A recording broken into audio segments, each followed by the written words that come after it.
All right, Shalom boys here. Well, you ever heard of the statement, if you want to learn something, you have to get around people that know something? Uh, very critical if you want to diversify and increase your skill sets. Over the past probably 3 years, I've developed the vast majority of the skill sets that I have now, whether it's hunting or uh, felling trees, uh, building, laminate flooring, tiling, sheet rocking, metal roofs, framing. I can go on and on. I'm what you would consider a jack of all trades, but master of none. And that's in the past 3-4 years, I would say. But if you want to learn how to build, and if you want, because many people, they are thinking about moving out from the city into the country and becoming more self-sufficient. I think that's a great idea. However, a lot of people, when they move or when they get there, they have to learn new skill sets. And just like college, you've gone to college, or many of you that, were intelligent enough to finish high school. But if you've gone to college, you had to pay to go to college. I mean, unless you were, smart and you got a full scholarship or something like that, you have to pay. Or you get some type of government assistance program, but neither here nor there. The idea is that, in order to learn a new skill, you're going to have to be taught a new skill. And this is why it's so important of the apprenticeship and getting around people that know something. Me personally, what I did when I moved out to the country is, I found someone that was a crew that was building and or construction crew, and I said, listen here, can I join your crew? I mean, I will work for free. I mean, if you just teach me the skills of the trade. Now, a lot of people in this day and age, they're not going to do that because we have such an entitlement mentality in this country where we want somebody to pay us in order to learn something. It's everything is just so backwards, matriarchy over patriarchy. I mean, everything. If you watch people in function, you can tell exactly what they believe. But when it comes to developing a skill set, that's what I did. I got up under somebody that knew how to build, and I said, listen here, let me learn. And I'm telling you, they worked my hands to the bone. And you got to understand something, that if you're not useful, you are useless. And we got too many useless people running around and entitled people running around expecting that just because they exist and that they breathe, somebody is supposed to do something for them. And that's just not the case. That's just not how it works. In order to learn a new skill, you're going to have to get under somebody that's going to be willing to teach you how to do something. Yes?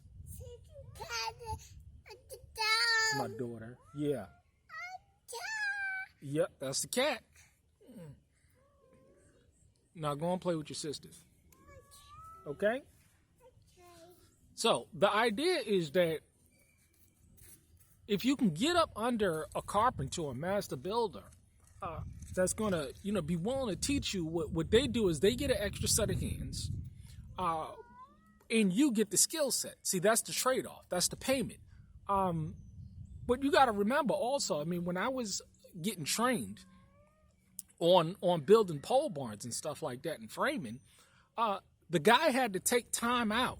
The people that were training me had to take time out to teach me how to do something.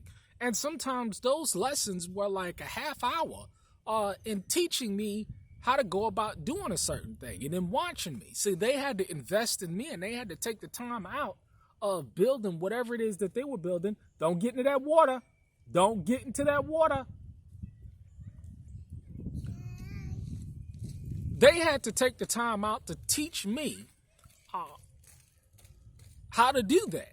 And that was the trade-off. See, they were getting labor, and in turn, I was getting the skill set.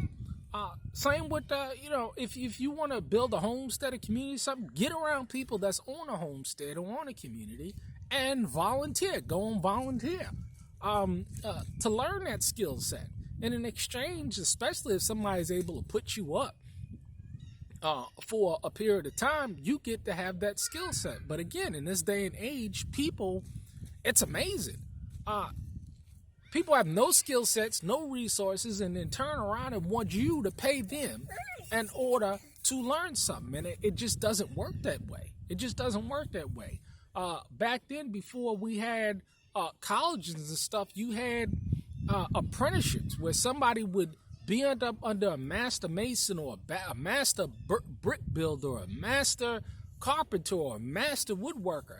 And they would learn that skill set for a number of years before they went on and did it themselves. And in exchange, they would give them a portfolio work and a reference to say, this is the person that I learned this under, and this is the portfolio of the work that I've done.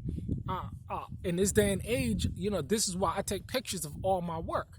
And I also reference back, listen, locally, I trained under Jason Ingley. I trained under Russell Liggins. And so I throw out those names, and especially in a country or a local environment, these people are known because they've been working for 20, 30 years, and their names are known. And so by attaching my name to their name, I get the credibility also. It gives me credibility. I can say, I worked under England for 3 years. I worked under such and such for 3 years. And hey, if they call those people, they can say, yeah, they worked under me. I worked under him. I trained him, this, that, and third, so forth and so on. You see, I can get good references that way. So these are the benefits of it. But, people in this day and age, what I've found is that people want something to happen immediately. People want an immediate increase. They want to be able to say that they know, get off that now. I told you to get off that. Children. But, what was I saying? I'll tell you, children are a distraction. But they are beautiful, though. It's nothing like having children being raised set apart. All right, but back to the skill set. So when you get up under somebody, you get to attach yourself to their name, and you can have a portfolio of work, and then you can build up from there. But, I had to be up under these cats for like 3 years, learning from them, having them work my hands to the bones, and not getting paid, pretty much anything for it. But, look at the benefits long term. That's why I say, people, you got to think long term. You got to be a long term strategic thinker. A perfect example. I got I'm probably about 20 cords of wood into the 40 cords. I probably won't even get the damn 40 cords because they're cleaning up the wood so fast. But the idea is that I'm not going to be able to use this wood for another 1 to 2 years because it has to be cured. It has to be cut and cured. But I have it so that I'm thinking long term. That's the same with skill sets. You have to think long term. So by getting up under these people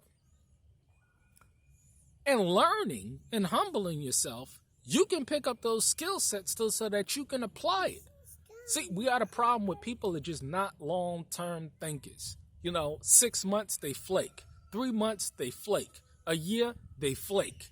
They have no enduring substance. And you got to understand, when people so easily walk away from an opportunity, they'll do that consistently because they have no enduring substance. They have no intestinal fortitude to stick through the hard times, the trying times. I remember when I was punching metal. Anybody know anything about punching metal?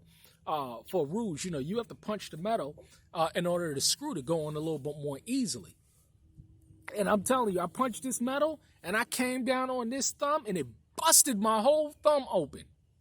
And you know what they did? They looked at me and they said, hey, man, we got to work. And I'm telling you, my thumb was busted open pretty bad, but I had to work like, not working with one thumb and hauling it. I'm telling you, man, but it is hard work at the same time. But we got so few men.